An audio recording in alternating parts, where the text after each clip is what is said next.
Leo tuende na simulizi hii yenye mafunzo na huzuni. Hadithi yetu inamhusu kijana mmoja ambaye anaishi na kaka yake. Kijana huyu anajikuta kwenye mahusiano na binti wa tajiri, binti ambaye anapenda kwa dhati. Lakini baba wa binti huyo, tajiri mkubwa, hakufurahishwa na uhusiano wao.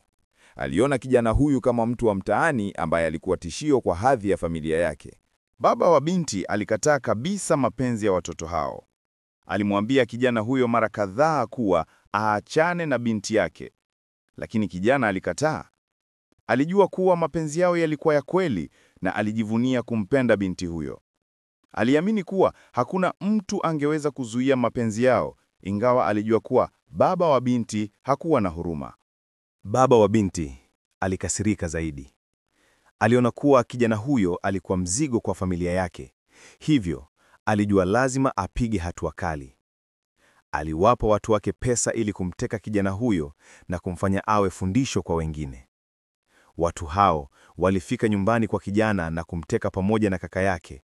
Walimshambulia vibaya na kaka yake alikufa kutokana na kipigo cha kikatili. Kijana hakufa kwa bahati nzuri. Akabaki hai, lakini alijikuta akiwa na majeraha makubwa. Miguu yake ilikuwa imevunjika kwa ndani, lakini alikosa msaada.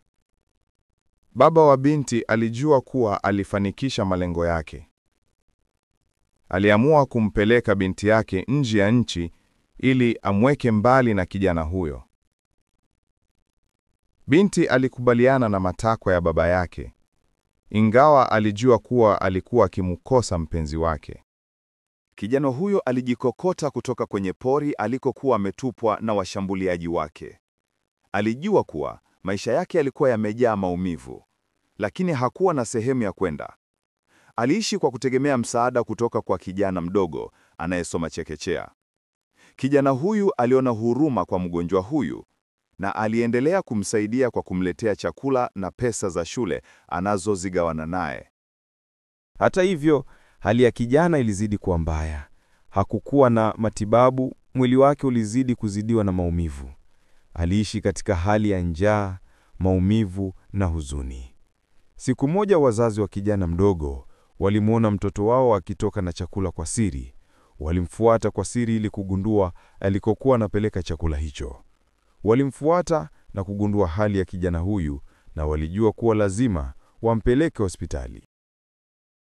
Walimchukua kijana huyu na kumpeleka hospitali, lakini alizidiwa na maumivu. Alikata roho akiwa hospitalini, akiwa na huzuni kubwa. Alikuwa na majeraha mengi mwilini na aliishi kwa matumaini ya kumwona binti wa tajiri tena, lakini alikufa bila kufahamu kilichotokea kwa binti huyo. Wakati kijana huyu alikufa hospitalini, upande mwingine wa mtaa, binti wa tajiri alikuwa akifanya sherehe ya kuzaliwa, akicheka na kufurahi. Binti huyu hakufahamu kwamba kijana ambaye alimpenda sana alikuwa katika hali mbaya. Maisha yake yamejaa furaha, lakini alikosa kujua kuwa upande wa pili wa dunia, kijana huyo alikuwa akiteseka. Baba yake alifurahi kuwa amemaliza tatizo lake, lakini alijua kuwa alikuwa amekosea kwa kumtenga binti yake na mpenzi wake wa kweli. Kijana alikufa, akiacha maswali mengi.